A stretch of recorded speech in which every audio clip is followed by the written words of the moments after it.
File transfer. There are many commands that are used to transfer files from one computer to another. As long as your computer is connected on the network, you could transfer files or directories from one server to another. Some of those commands are FTP, which stands for File Transfer Protocol. This is one of the old legendary commands that are used in many different operating systems. It is still used in Linux, Windows, Mac, and many other operating systems. This command is used. Next one, we have SCP, which is a secure copy protocol, and then the next one is our sync command. This command is mostly used by system administrator to perform files backups from one system to another. They could schedule those commands through cron job to copy all those rsync files. So let's look at a few of these commands in our Linux environment.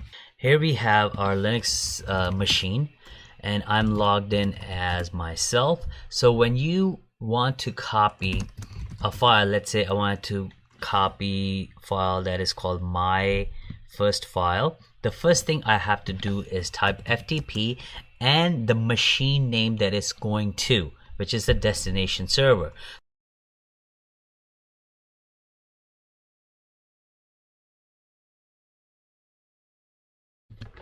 Okay, so as an example to FTP a file from your server to another server, I have logged in to my Linux machine as myself, and we'll see who we are. We are ourselves. So before you try to do a transfer, just see if you could ping Google, because without internet you won't be able to transfer any file. Now I could ping Google, it means my computer is on the network. Now where do we have to transfer and what do we have to transfer? Now of course you do need a server that is running FTP daemon, meaning your server, you are a client, and the server that you're trying to connect should have FTP daemon running, and the daemon name is vsftpd. For this training we do not have an extra or external FTP, so we will try to connect to the Red Hat FTP server just for training purposes. So the command to run is ftp space ftp.redhat.com, and you will see as soon as you are connected it will ask you for the password, for the username and a password. So you provide the credentials that are given to you by the Red Hat support.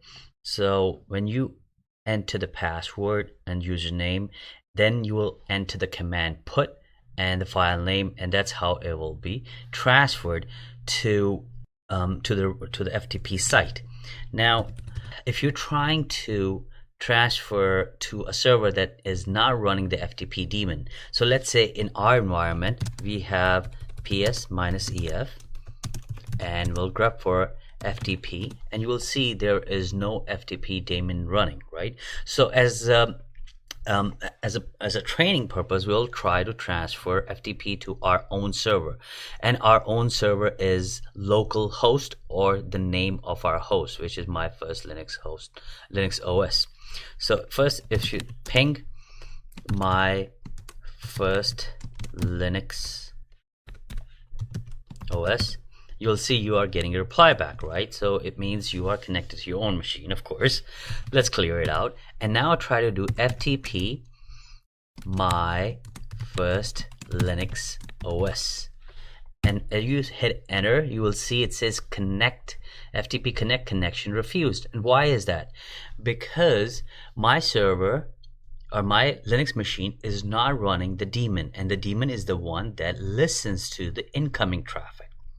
So anyway, this is how you run the FTP command and you transfer the files. And again, the purpose of doing FTP is if you have an issue with your system and you're troubleshooting it and you involve support, whether it's Red Hat or CentOS or Windows or whatever the support that you have involved, they would ask you to send the logs. And they will give you the FTP server, account information, and credentials. So you would have to run FTP command to send the logs over. The other command that we wanted to cover is SCP.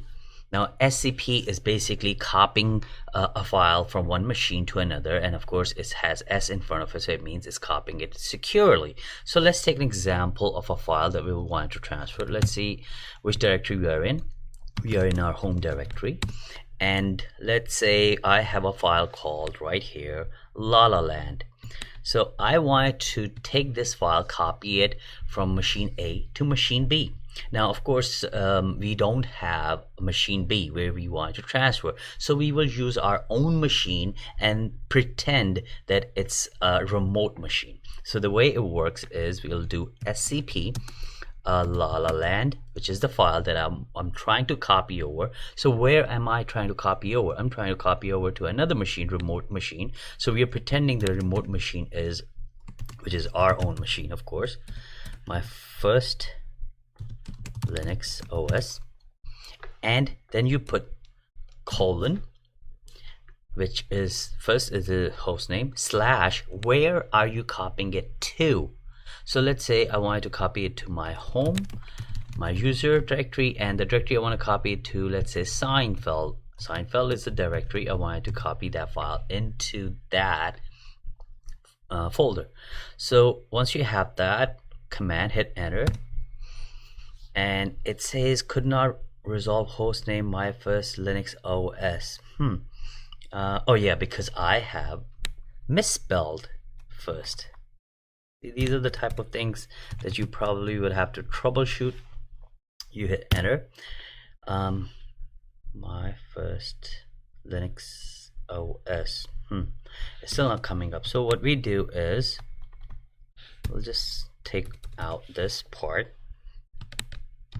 So what I'm gonna do is I'm gonna copy this and I'm gonna paste it and then hit enter.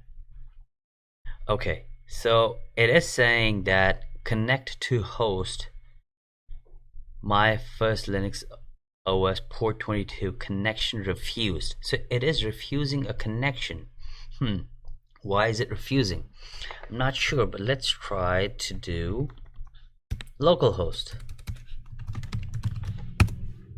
Yes, so you put in the password, of course your own password, because you're logging in as yourself on the other machine as well. This is your own password.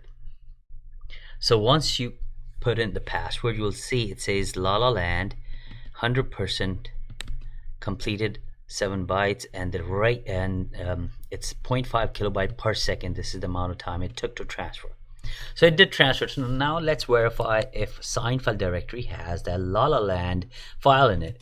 So which directory I'm in? I'm in home ifzl. Let's go to Seinfeld, and now ls do ls minus ltr, and you'll see, yep, right here it says La La Land. There you go.